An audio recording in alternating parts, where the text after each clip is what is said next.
जी। Good afternoon sir, मेरा नाम शिवानी है। मैं भी यूपीएससी की तैयारी कर रही हूँ।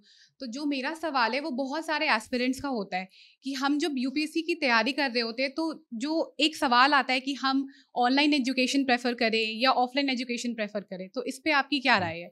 क्योंकि एक विकल्प ऐसा भी होता है जब हम हाइब्रिड एजुकेशन चूज करते हैं, तो इस पर आप क्या बोलेंगे? ये कोविड का बहुत बड़ा योगदान है कि हमारे पास एक नया ऑप्शन कम से कम क्रिएट हो गया है कि ऑनलाइन या ऑफलाइन। ये प्रश्न केवल पढ़ाई का है नहीं, व्यापक प्रश्न है। जैसे आजकल टेलीमेडिसिन भी उपलब्ध है। अगर आपकी तबीयत खराब हो, आप डॉक्टर से ऑनलाइन अपॉइंटमेंट ले सकते हैं, वीडियो कॉल पे बता सकते हैं कि मेरे सिर में दर्द है।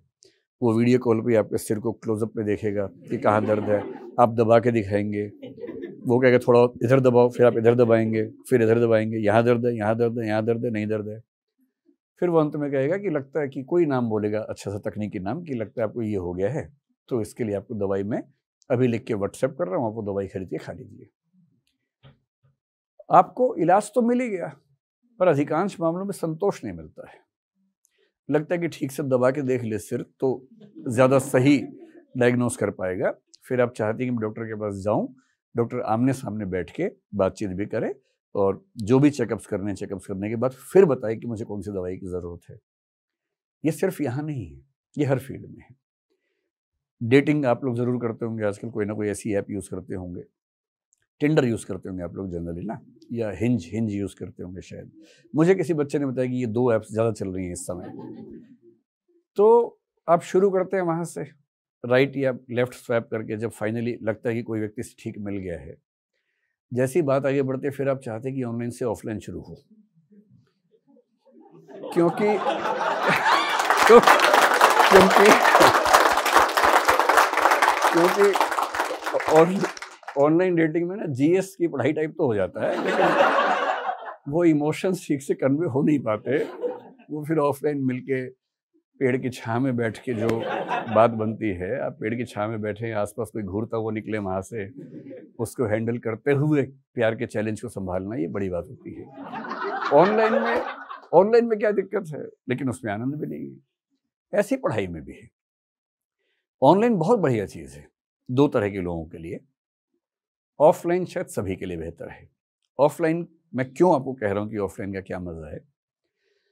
मेरी शुरू से ये धारणा रही है कि कोई अच्छा कॉलेज इसलिए अच्छा नहीं होता कि वहाँ टीचर्स अच्छे हैं, वो इसलिए अच्छा होता है क्योंकि वहाँ बच्चे अच्छे होते हैं।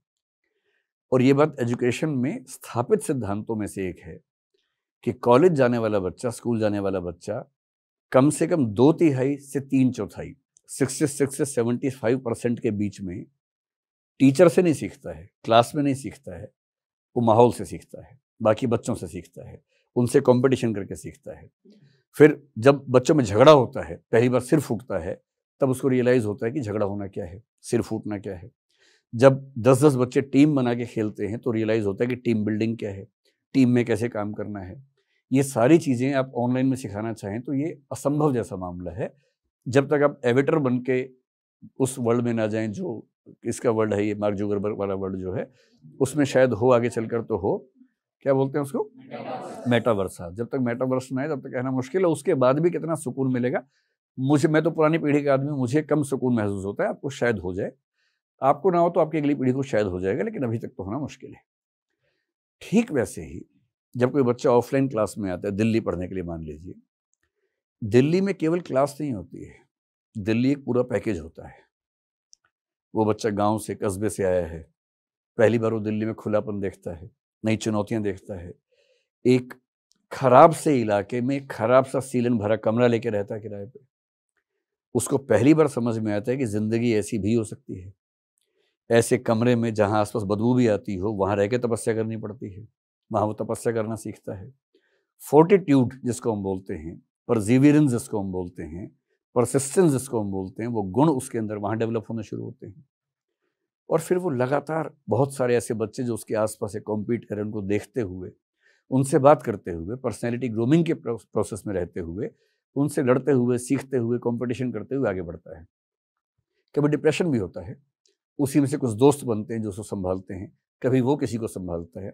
फिर इस उम्र में आकर्षण भी होते हैं, वो आकर्षण ऑनलाइन नहीं चल पाते हैं, आकर्षण ऑफलाइन ही चल पाते हैं। ये सारी एक दुनिया है। कि 21 से 23-24 साल की जो उम्र है जिसमें आपको एग्ज़ाम देना होता है, ये एग्ज़ाम केवल एग्ज़ाम की उम्र नहीं है, ये उम्र बहुत सारी चीज़ें करने की उम्र होती है। और वो सारी चीज़ें तभी मिलेंगी जब आप एक ऐसे माहौल में होंगे, एनवायरनमेंट में होंगे। वरना कॉलेज में ऐसा क्या पढ़ाया जाता है? मेरी तो बड़ी सामान्य समझ है कि ह्यूमैनिटीज़ में जो आमतौर पे कॉलेज में पढ़ाया जाता है, उतनी पढ़ाई कोई समझदार व्यक्ति 1 साल की पढ़ाई 1 महीने में आराम से कर सकता है, अपने घर बैठ के कर सकता है। लेकिन तब भी हम बच्चों को कॉलेज भेजते हैं क्योंकि कॉलेज केवल क्लासरूम एजुकेशन नहीं है, एक टोटल पैकेज है। ऑनलाइन में क्या है? कुछ और फ़ायदे हैं। ऑफलाइन में क्लास चल रही है, आप बीच में नहीं समझ पाए तो बात खत्म हो गई। आप 2 दिन नहीं आ पाए तो बात खत्म हो गई। आप टीचर से ये नहीं कह सकते फिर रिपीट करो मेरे लिए, ये नहीं कह सकते। ऑनलाइन में आपको सुविधा है, आप एक क्लास को 4 बार सुन लें, बीच में ब्रेक दे दें, कस्टमाइज़ कर लें, 1.25x पे सुन लें, स्पीड बढ़ा के सुने, स्पीड कम करके सुने, रिपीट करके सुने, एक बात को रुक-रुक के सुने। ये सारे ऑप्शंस ऑनलाइन में, ऑफलाइन में नहीं होते हैं। इसलिए मेरी समझ है कि आज के दौर में सबसे सफल मॉडल है हाइब्रिड, जिसका मतलब है कि आप ऑफलाइन पढ़ने आएँ और ऑफलाइन क्लास आपको ऑनलाइन मोड में भी उपलब्ध रहे, ताकि आप जब-जब चाहें, रिवाइज़ करना चाहें, डाउट्स आपको हों, वहाँ से हैंडल कर लें अपने।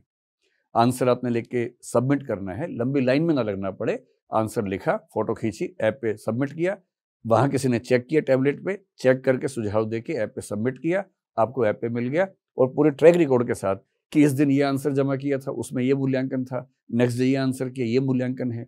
ये जो एनालिटिक्स हैं, ये ऑफलाइन में नहीं बन पाते हैं, ऑनलाइन में बन जाते हैं। लेकिन 2 तरह के बच्चों के लिए ऑनलाइन बहुत अच्छा विकल्प है। ऐसे कई लोग यूपीएससी में आते हैं जो कहीं नौकरी कर रहे हैं, मान लीजिए यूएसए में हैं, यूके में नौकरी कर रहे हैं या बेंगलोर में नौकरी कर रहे हैं। नौकरी ऐसी है कि वो चाह के भी दिल्ली नहीं आ सकते और जिस शहर में है वहाँ कोई अच्छा इंस्टीट्यूट नहीं है और पढ़ना उनको इंस्टीट्यूट से ही है, मान लीजिए। अब उनके पास कोई रास्ता ही नहीं है, वो नौकरी छोड़ के 1-2 साल के लिए आए, ये भी संभव नहीं है, उनका परिवार टिका हुआ उनकी सैलरी पे, वेतन पे। उनके पास एक ही तरीका है कि वो ऑनलाइन क्लासेस करें।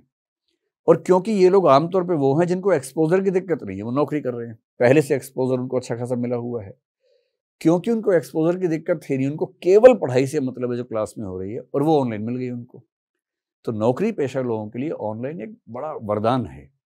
इसी तरह से छोटे गाँव में, छोटे कस्बे में कुछ बच्चे ऐसे हैं जिनके फाइनेंशियल कंस्ट्रेंट्स हैं, जिनके साथ वो नहीं उतना खर्चा कर सकते। दिल्ली में पढ़ाई का खर्चा उतना नहीं है, दिल्ली में रहने का खर्चा बहुत ज़्यादा है। आप 2 साल तक या उसके बाद और पढ़ाई को मजबूत करने के लिए मान लीजिए 1 साल और रहते, 3 साल तक हर महीने दिल्ली में रहना मजाक नहीं है, बहुत महंगा होता है। तो जो दिल्ली में नहीं रह सकता, पढ़ नहीं सकता है दिल्ली में आके, या जयपुर में, इलाहाबाद, लखनऊ, कहीं भी मान लीजिए, कम से कम उसको दिल्ली के क्लासरूम में जो पढ़ाया जा रहा है वो एग्जैक्टली वैसा का वैसा घर बैठे मिल गया। ये ऑनलाइन का वरदान है। तो मुझसे जब भी कोई पूछता है कि ऑनलाइन बेहतर है कि ऑफलाइन, मैं सीधी सी बात कहता हूँ, यदि आप नौकरी पेशा हैं तो नौकरी छोड़िए मत, ऑनलाइन पढ़ लीजिए। यदि आप दिल्ली या कोई बड़ा शहर अफोर्ड नहीं कर सकते हैं तो ऑनलाइन पढ़िए आराम से, कम 1-2 साल एक बेसिक आइडिया हो जाए, उसके बाद 6 महीने दिल्ली आ जाइए एक धार लगाने के लिए अपनी तैयारी को। पर यदि आपके पास समय भी है और यदि आप फाइनेंशियली मैनेज भी कर सकते हैं और किसी बड़े शहर में या दिल्ली में आके पढ़ सकते हैं, तो ऑफलाइन या हाइब्रिड से बेहतर कोई दूसरा विकल्प नहीं है, चाहे वो मेडिसिन हो, चाहे इश्क हो, चाहे पढ़ाई हो।